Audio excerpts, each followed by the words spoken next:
This Week in Virology, the podcast about viruses, the kind that make you sick. From Microbe TV, this is TWiV, This Week in Virology, episode 1266, recorded on October 30th, 2025. I'm Vincent Racaniello, and you're listening to the podcast all about viruses. Joining me today from New York, Daniel Griffin. Hello, everyone. Back to the tie, the bow tie, and the suit jacket today. I am. I'm going to see. It's going to be an experiment. We'll see if it impacts ratings, right? I can't tell. It looks like chains of bacteria, maybe. Is that possible? Well, so as people who are probably listening to this when it drops Saturday morning, right after Halloween. So because I realized this Friday I'm not going to get to wear a sexually transmitted infection, I shift my syphilis bow tie to tonight, because then on Halloween, part of my costume, I'm going to wear my orange bat bow tie. Wow. So this is syphilis. This is syphilis, the purple spirochete there. Treponema pallidum, right? Yes. Excellent. Wow, good for you. Yeah, you threw me because it's Thursday, and I didn't guess. Yeah. And a rainy Thursday. I was Vincent, as I was checking with you. Maybe our listeners, if they listen really closely, they can hear the drip of the water coming through the light fixture into the bucket in this room where I'm recording. So, yes, I do hear it now. Yeah, you hear it now. Okay, look at that. It adds a little atmosphere. It's good. Yeah, it is raining, and the rain is coming right through the roof. This house was built in the 1800s, and on days like this, you remember that. All right, let's jump right into this. We got a lot to cover. We got some good science here. But the first one is maybe we got some elections coming up here in a couple days. I voted early. So when someone shows you who they are, believe them the first time. Maya Angelou. I have a question for you, Daniel, before we start. Okay. So there's a nominee for Surgeon General, a Dr. Casey Means. She got her MD at Stanford, which is pretty good medical school, right? I would agree. Actually, no, I know some excellent graduates that have come out of Stanford. Went into a residency and left because she realized she was training to treat the complications of illness rather than the root causes. So I want to know from you, is that what all doctors do? It's really not. There's this movement where people talk about holistic, and that's actually, at least how I was trained, and how, as you move forward, you certainly start off with a lot of basic science, understanding of biochemistry, but ultimately when you have all those tools under the belt, you're sitting there with an individual and you're asking them, like, well, what happened? How did you end up here? How did you end up in the hospital? How did you end up not feeling well? Or even at the yearly physical, you're trying to prevent the person from ending up sick in the hospital. And I always remember saying that once a patient is sick, we've failed. We've already failed. And so much of public health is preventing illness. So much of science that is under attack is all about preventing illness. So, maybe she just didn't stay long enough. She was sort of getting all the tools and then went off in a different direction. But no, I just think about a couple examples today of some folks where, you may talk to them about their symptoms, what's going on. But then one individual was talking, so tell me a little bit, like, what do you do when you're not in the hospital? How did you end up here? And he owns his own business, but now his daughters are coming in to help him. And he just didn't realize how stressful that would be, trying to teach them the business. Or another woman has been back and forth from Guatemala because her husband is having some issues with his paperwork, right? And all the stresses of her trying to run his business while he is, not available because of some reason. That's what a real doctor does, is they understand the person, they understand the root causes of what gets people sick.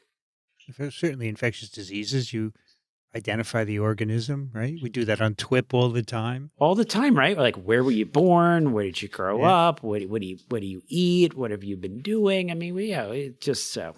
But even orthopedics, they replace your hip, they replace your knee, right? That's the root cause of you can't walk or whatever. And then there's usually a whole exercise program around that, where you're carrying extra weight and a lot of people are doing, exercise before and after. Yeah, really, it isn't just about, here's the pill and good luck with that. Okay. Thank you, Daniel. All right. Thank you. All right.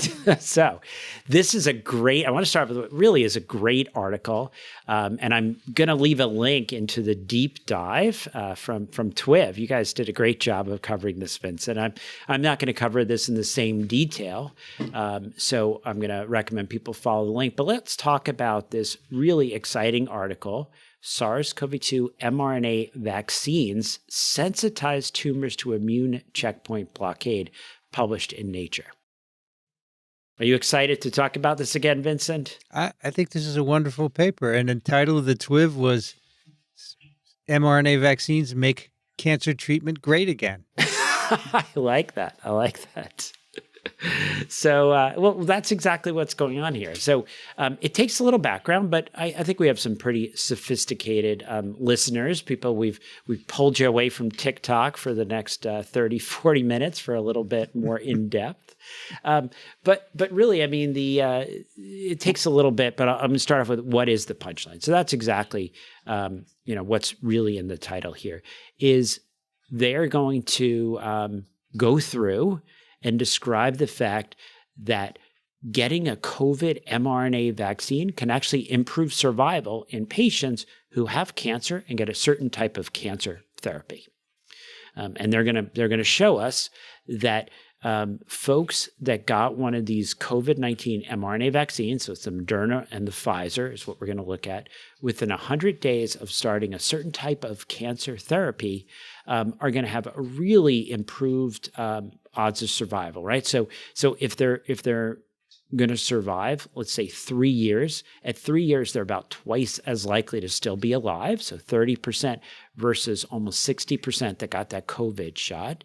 And then as far as time, right? We don't always cure everyone with cancer, but we can actually, with this, we're going to actually buy people almost twice as much time. So a survival 20.6 months, we're going to bump that up to 37.3 months. So a little background. What is going on here? What type of cancer therapy are we talking about?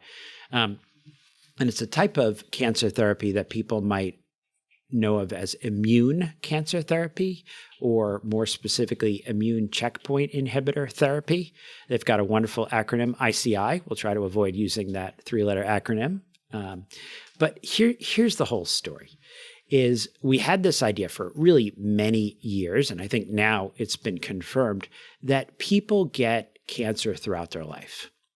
And so there's a number of stages that a cell goes through to go from being normal, healthy, good, part of the collective cell.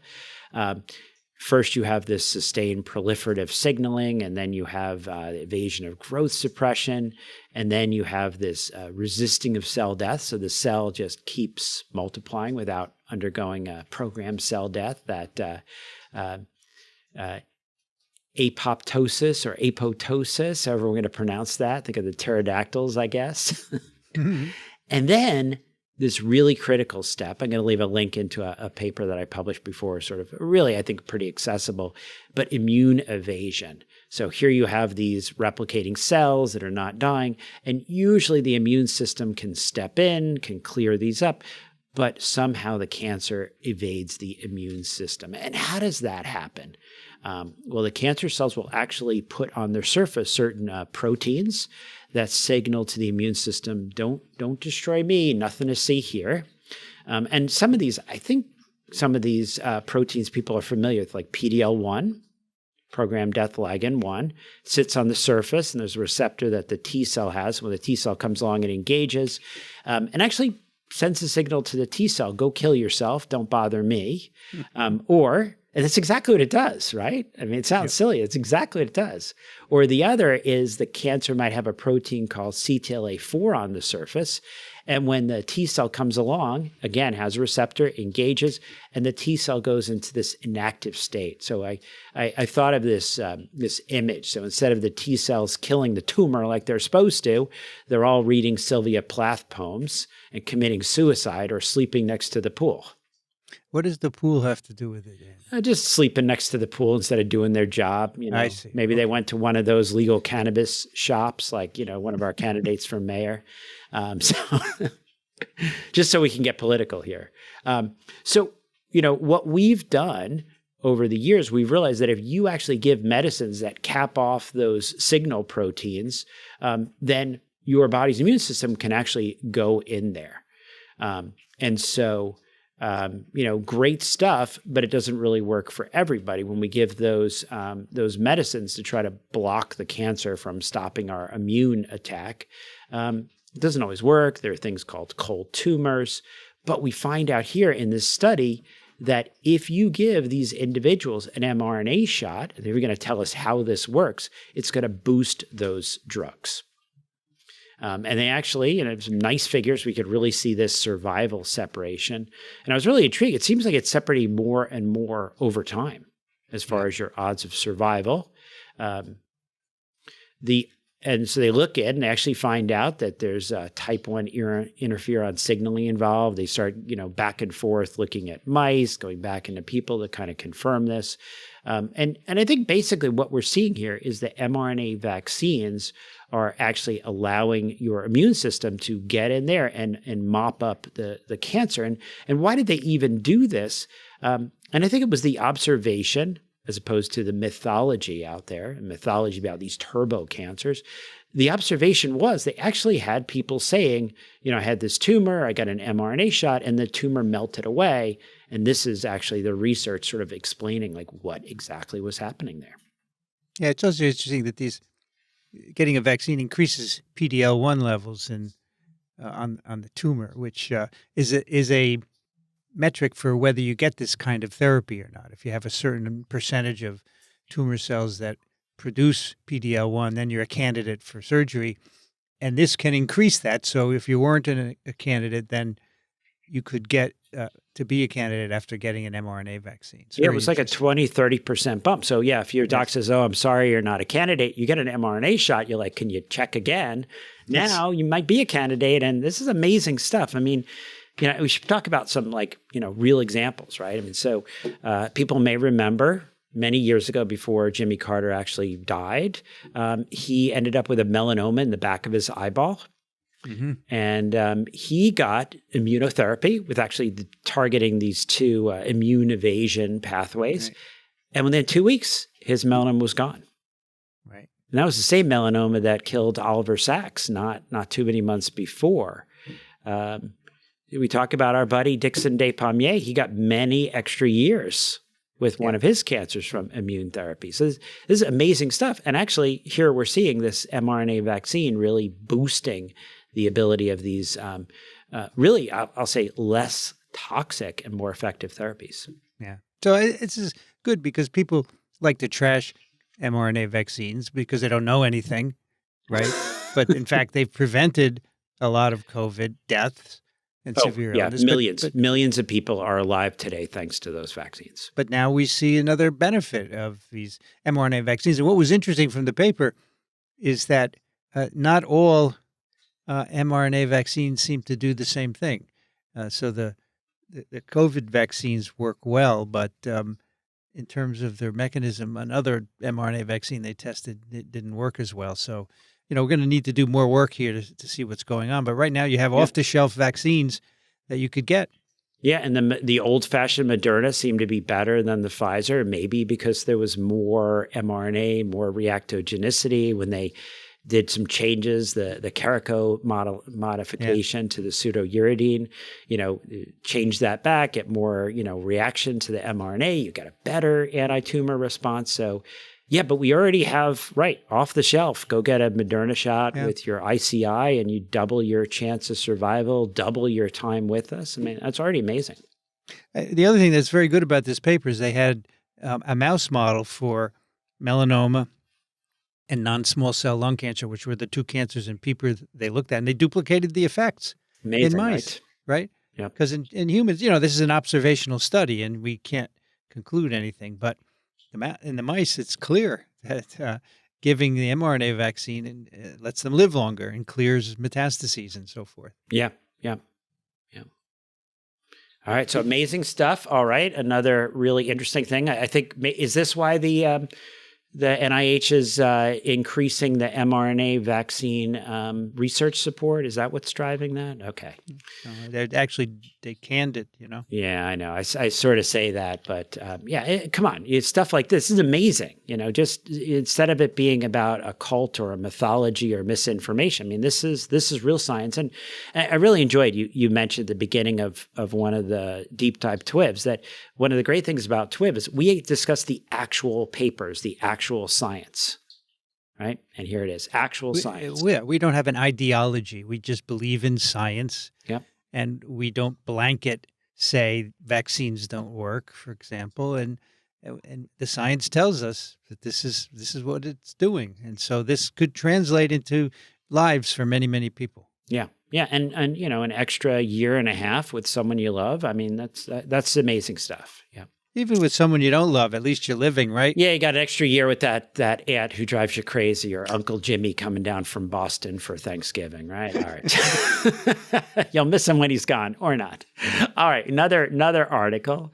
And this is something we've talked about quite a bit, so I just really want to reinforce. So viral infections and risk of cardiovascular disease, systematic review and meta-analysis published in the Journal of the American Heart Association. So we've talked a lot about this connection between viral infections and not necessarily getting sick and dying of the viral infection, but then in the subsequent period of time, a significant increase in your risk of having a heart attack, a stroke. And I've even shared this is a lot of what drives some of the private insurance companies to really encourage vaccines because, boy, they can pay for a vaccine and then they don't have to pay for you ending up in the hospital with your acute MI, and now you need to have a stent, or maybe you're not even going to survive. So here they conduct a systematic review and meta-analysis of studies examining the association between viral diseases with the risk of cardiovascular disease, including coronary heart disease and stroke. And there's some nice figures that hopefully our YouTube viewers will be able to look at while I'm going through this. So SARS-CoV-2, COVID-19, was associated with an increased risk of coronary heart disease, almost double a relative risk of 1.74. And again, almost double your risk of stroke, relative risk of 1.69. If they looked at laboratory-confirmed influenza, even more striking, a four-fold increased pooled incidence rate ratio of ending up with an acute MI after a laboratory-confirmed flu, and then stroke during that first month afterwards, five-fold increase. So people I guess I've said that before, people say, oh, I got the flu shot and I still got the flu. And I've always said, but did you die? Well, maybe we should add that, but did you then have a heart attack? Did you then have a stroke afterwards? So think about this, get that flu shot, and potentially you're going to reduce your risk of heart attacks, strokes. They even saw an association herpes zoster, not quite as impressive, but an elevated risk of coronary heart disease and stroke. Is this across all age groups, or does it tend to be in the elderly? Most of what we were seeing when we were looking at this in sort of the private health was people in their 50s and 60s, but you see this kind of all the way across. You see the most absolute incidence when you have the highest, absolute risk. It would be interesting to do a study seeing the effect of vaccination on this, right? That's really key, right? Because I am extrapolating, right, and saying, boy, if you get that shot, you're less likely, and we're going to talk about this in a moment, less likely to get the flu, less likely to get COVID. So then if you don't get it, you can't have this. But then even if you do get it, I would suspect that the lack of severity of disease, which is really what we're preventing, is also going to translate. So yeah, that's the great next study to do. All right. And actually, I'm going to do it out of order because you asked that question, because that's a good one. So what about, how well are those vaccines working? And so if people have been following CIDRAP, they had this whole project. They're going to really give us, timely, good information. So the headline in CIDRAP this week: meta-analysis of COVID, RSV, flu vaccines for fall provides sea of data showing efficacy, safety. And this comes from a publication, Updated Evidence for COVID-19, RSV, and Influenza Vaccines for 2025-2026, that was published in New England Journal of Medicine. So here they go and they search through the database, identify 17,263 references, 511 studies meet the inclusion criteria. And what do we find in this pooled analysis? So COVID-19 mRNA vaccines against the XBB.1.5 subvariant had pooled vaccine effectiveness against hospitalization of 46%, about half as likely to end up in the hospital. That's in cohort studies, 50% from the case control studies, 37% among immunocompromised adults. In case control study, vaccines against the KP2 showed an effectiveness of 68%. And then as far as safety, we always talk about this, right? I know I look at the YouTube comments, and maybe they're coming from a bot because they're like, you never talk about the risks of vaccines. Well, here we go. Bots, if you're listening. I don't know if bots listen. The diagnosis of myocarditis associated with COVID-19 vaccines occurred at rates of 1.3 to 3.1 per 100,000 doses in male adolescents, right? That's the high-risk group. Lower risk associated with those longer dosing intervals. We've talked about if you push that out to 3 months between those first couple doses, right? So, and what is the risk of myocarditis in an actual COVID infection? It's much higher. It's probably a log higher and much more severe. That's probably the most important. Not only is it more common, but the severity is much more significant. So most of these few cases, 1 to 3 per 100,000, resolves within 24 hours. You really kind of have to look for it, where on the other side, we're actually seeing people hospitalized with fulminant myocarditis from the COVID infection itself. Maternal RSV vaccination, right, to protect the infants, nirsevimab for the infants, and RSV vaccines in adults who are 60 years of old or older, vaccine effectiveness of 68% or more against hospitalization. And vaccine safety again, the RSV pre-F vaccine was associated with 18.2 excess cases of Guillain-Barré per million doses.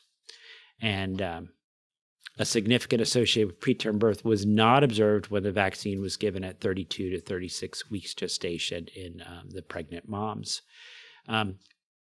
Flu vaccination, pooled vaccine effectiveness of 48% in adults between the ages of 18 and 64 and 67% in children, against ending up in the hospital, and safety profiles consistent with previous evaluations. Some really nice figures where you can look at all the different studies that were pooled for COVID-19, for RSV, for influenza. So is the Guillain-Barré rate after RSV a concern? So, I mean, it's a concern. It's why we're sort of talking about not just giving it to everyone, and thinking about targeting it. At 18 per million, that's, 18 people per million doses. You start rolling this out more and more individuals, you're going to see more Guillain-Barré. And so that's why, what is the current recommendation, 75 and up? 75 and up, but then one of the vaccines, 50 to 74, of people with risk factors. All right. Bird flu update. We'll bounce back to bird flu. Over the last weekend, the U.S. Department of Agriculture's Animal and Plant Health Inspection Service, APHIS, I'm pronouncing it that way, reported more detections of highly pathogenic avian influenza in commercial and backyard poultry flocks. I tried to go to the link today, but it seems like they're having some issue. Imagine that. Our government is not as functional as we would like. Couple highlights. 2 large commercial turkey farms were hit in Minnesota. I think we talked about before, Minnesota is the nation's top turkey producer. Washington, D.C. is. Washington, D.C. Yeah, you were saying that. we're talking about the real turkeys that we're going to eat next, the end of next month. A commercial turkey farm was affected in Meeker County with 132,500 birds, reported avian flu. Another 36,900 birds in Otter Tail County.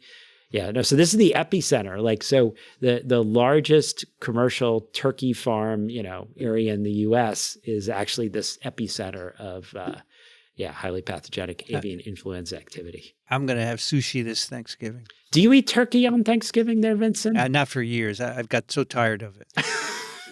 We have a lot of vegetarians in my family, so usually there is some turkey involved, but a lot of tofu and so many other things to eat. So, broiler farm in Georgia also affected. A commercial broiler chicken facility in Georgia's Gorgon County also reported avian flu, affecting 139,000 birds. Infected backyard flocks in Montana, Michigan. 3 farms had confirmed HPAI in Lancaster County, Pennsylvania, right? It's where our Amish communities are. Avian flu activity is increasing across the country. So in the past 30 days, confirmations have been made in 64 flocks, 30 commercial flocks, 34 backyard flocks, 3.57 million birds affected in the outbreaks. And, as mentioned, Minnesota has seen the highest jump in activity with 665,720 birds affected. These are all culled, I presume, right? So we culled them, and then I guess we've been importing chickens from Turkey and some other countries. So, all right, measles. Well, we're getting updates actually, which is nice. So the CDC has been updating their measles tracking data. As of October 28th, a total of 1,648 confirmed measles cases. That's an extra 30 cases seen, just in the last week. And it's worse than that, right? Because these are confirmed cases. And I don't know if people heard about, it sounds like there's a case in Utah, but the family's refusing testing. So, that doesn't count when we have these outbreaks. Canada, another 19 new measles cases. We're up to 5,109. And I wanted to mention, we're going to lose this status of measles elimination in Canada. I think probably, this next month. And then we're in January probably going to lose the status of measles elimination in the United States. Daniel, if a family refuses to be tested, I would say they need to be confined to their home until the potential of being infectious is gone. It's really tough, right? If you've got someone, hey, I think you're a risk to others. I think there's the story of that famous actress where someone left quarantine because they really wanted to see her. And then her child was born, with all kinds of issues. And I think it's an Agatha Christie story based on that. This is not just your decision. Having measles, having these vaccine preventable illnesses, you put other people at risk. On that wonderful note, let's move on to flu. So still time for those flu shots. I think, what did I talk about last time? That we were starting to see increasing flu activity in the UK. We'll try to keep an eye on what's going on here in the US, but the CDC flu surveillance has not been updated since September. And we'll talk a little bit about some other ways to track that. But let's talk about RSV next. Now, RSV is tricky. And this is a thought experiment. I want everyone to think about, why is wastewater not a great way to track RSV? So think about who it affects, right? It's the biggest target right here is the under 2. And what do a lot of kids under 2 wear? They wear diapers. Right? And so the urine and the feces end up in the trash, right? I mean, people really don't scrape that off and get all that into the wastewater, right? I mean, the urine, you're not going to get it scraped off there. You're not supposed to flush your diapers down the toilet. Don't do that. Oh my gosh. So one of the ways better way to track RSV than wastewater is really tracking ER visits by state. And we usually start to see the earliest activity, right? End of October, early November, down in Florida, Alabama, Georgia, that kind of region. maybe some Mississippi activity. And we're already starting to see a little bit of activity starting in Florida. So I think we're kind of on track for the RSV season to start rolling out. And we have a little more data on those RSV vaccines. This is on the mRNA 1345, so the mRNA option by Moderna. This is the article, Safety, Tolerability, and Immunogenicity of Revaccination with mRNA 1345, an mRNA vaccine against RSV administered 12 months following a primary dose in adults aged 50 years or older, published in CID, open label, phase 3 trial. They're looking at revaccination with 50 microgram mRNA 1345 given 12 months after that first shot, that primary vaccination. Primary objectives were immunogenicity, right? So we're going to look at neutralizing antibody responses, tolerability, safety. So this is not efficacy at preventing disease. We're following antibody levels. 543 folks revaccinated. Most adverse reactions were mild or moderate. No new safety concerns. As far as the immunogenicity endpoints, they did meet their pre-specified non-inferiority criteria based upon day 29 geometric mean titer ratios. I think our listeners might remember hearing about those. And is some really, I really like the figures actually, because they show, primary vaccination, you get that nice rise, and then you get the contraction, and then you get nice rise with the repeat vaccination, really up to at, a little higher level with RSV-A antibody levels, a little about the same with RSV-B. So, greater than twofold rise in titers in 91.6% of folks and 69.8% for the RSV-B. Wouldn't it be interesting if RSV mRNA vaccine also extended your life if you have certain cancer therapies? Yeah. I mean, it's another one to look at, right? Yep. Okay. All right. And we also have the article, Vaccine Effectiveness of a Bivalent Respiratory Syncytial Virus RSV Pre-F Vaccine Against RSV-Associated Hospital Admission Among Adults aged 75 to 79 years in England, a multi-center test-negative case control study published in The Lancet Infectious Diseases. So this is the sort of the protein-based guys. So September 1st, 2024, an RSV immunization program for older adults was introduced in England. The program offers a single dose of bivalent RSV pre-F fusions. This is Abrysvo, the Pfizer, to all adults turning 75, alongside a one-off catch-up campaign for those aged 75 to 79. Remember with the shingles one, it was like, too bad, you're over the hill, you don't get it, you missed your. So this is too bad. We're not going to be able to do that wonderful, analysis. But anyway, well, we did learn a little bit about vaccine effectiveness. So 82.3% against hospitalization for any RSV-associated acute respiratory illness, 86.7% severe disease, including oxygen supplementation, 88.6% among individuals admitted due to lower respiratory tract infection, including pneumonia, 77.4% due to an exacerbation of chronic lung disease, 78.8% due to exacerbation of chronic heart disease, lung, and or frailty, 72.8% in folks with immunosuppression. So really impressive. Good numbers, yes. I mean, these are great numbers across the board. So, all right, COVID, no cool multicolored graph, right? So we're gonna. I miss that. I do. It's going to be back, and by "it's" do I mean the multicolored graph or COVID? We'll see. So, but what should we be doing now during this this lull? We still get questions about the benefit of yearly COVID jabs. My youngest brother just got married, so this was one of those gatherings where people, hey, by the way, what do you think about getting a COVID shot? As a doctor, what's your opinion? So nice for me to be able to refer to the literature. And here we have the article, Association of 2024-2025 COVID-19 Vaccine with COVID-19 Outcomes in U.S. Veterans, published in New England Journal of Medicine.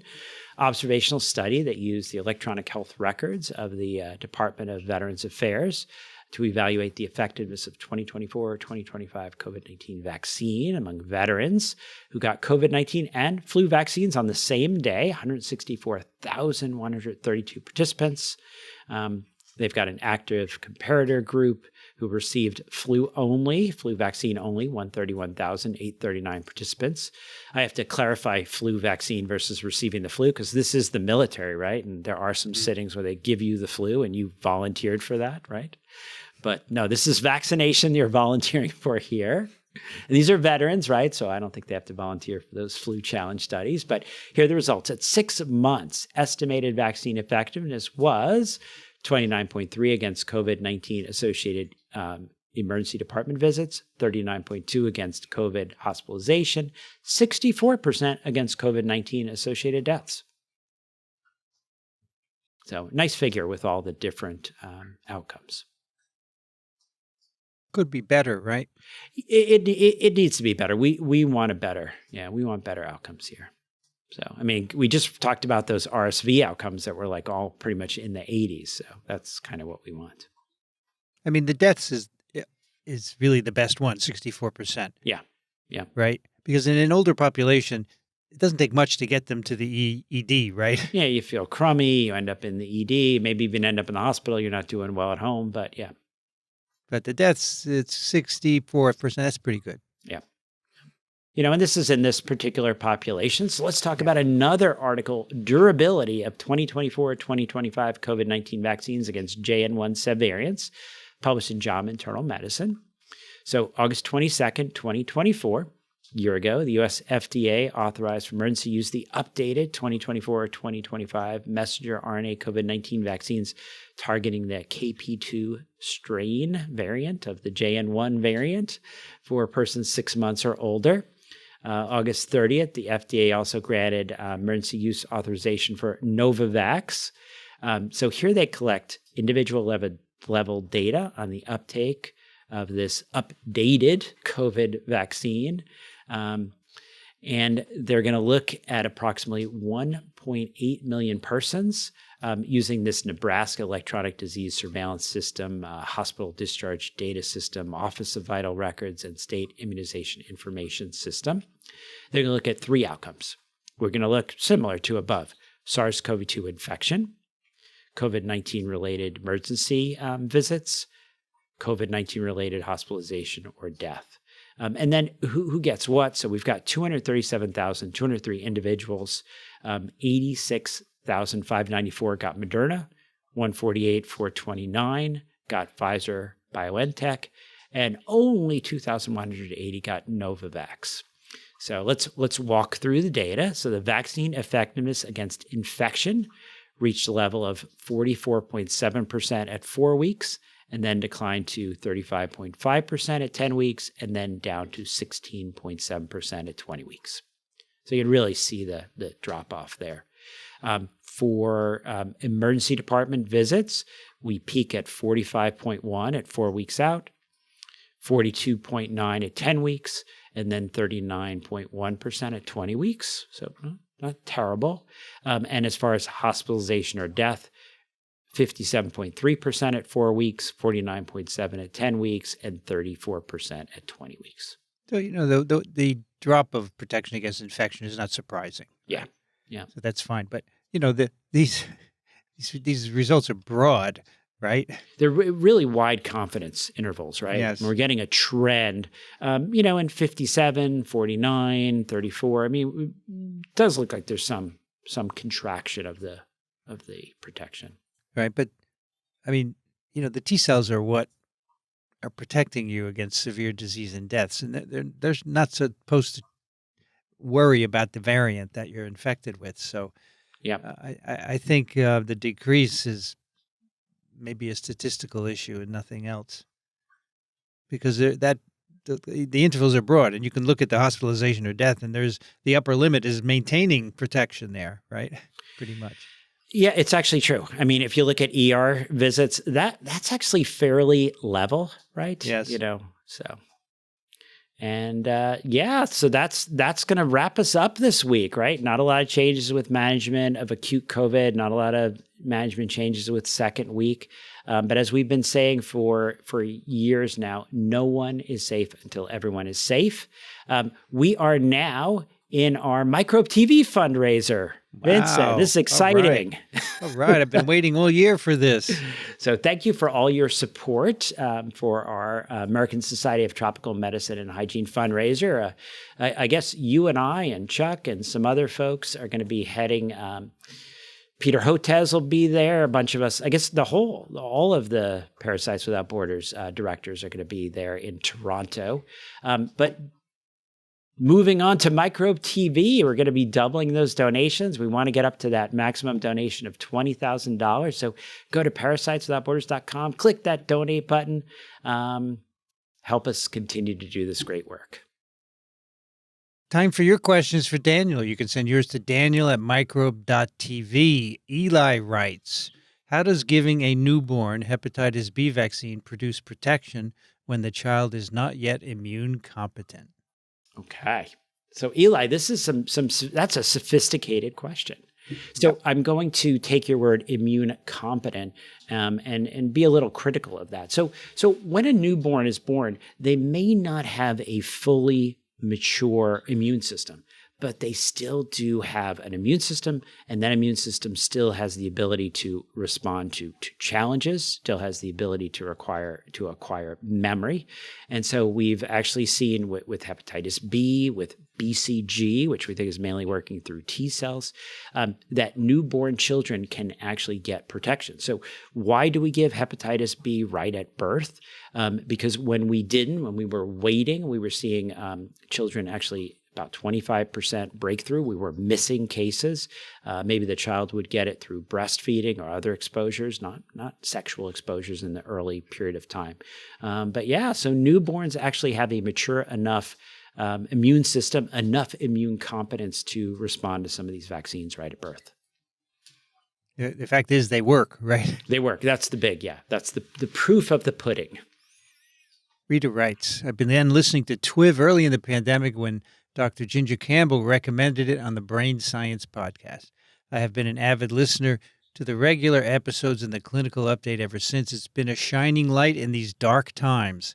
Thank you and the whole TWiV team for all you do to fight misinformation. Now on to my question. I'm a relatively healthy 58-year-old woman. On October 3rd, I crossed Lake Chilwa in Malawi to visit Chisi Island.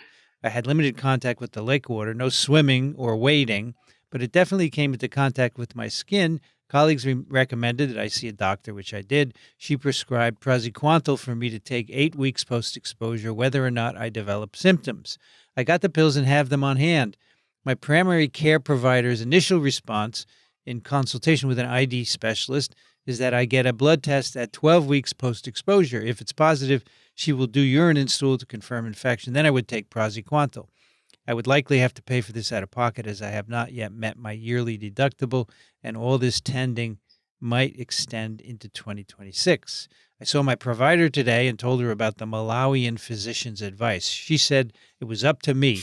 My specific questions are, what are the risks of taking praziquantel if I never develop symptoms? I read the list of side effects, and the medication seems safe except for the rare seizure. I've never had any adverse reaction to any medication. If I do take the medicine prophylactically, should I be tested at some point in the future? If I never develop symptoms, should I just ignore the whole thing? The most impressive is the leaving it up to you, because this is complicated. So first, let's talk about your risk, right? So, limited contact with lake water. You weren't swimming. You're not giving me a description that we're in the shallows where you're going to come in contact with the cercaria, right? Because we've got this snail life cycle thing there. It sounds to me like your risk is very low. So we'll start off with that. Very low risk here, but not zero. Low risk, but zero. Now, the other side is what is the risk associated with praziquantel? Very low risk also. So a lot of folks, let's say you were in the State Department and you lived in Malawi and you were swimming in Lake Malawi and you had all these exposures.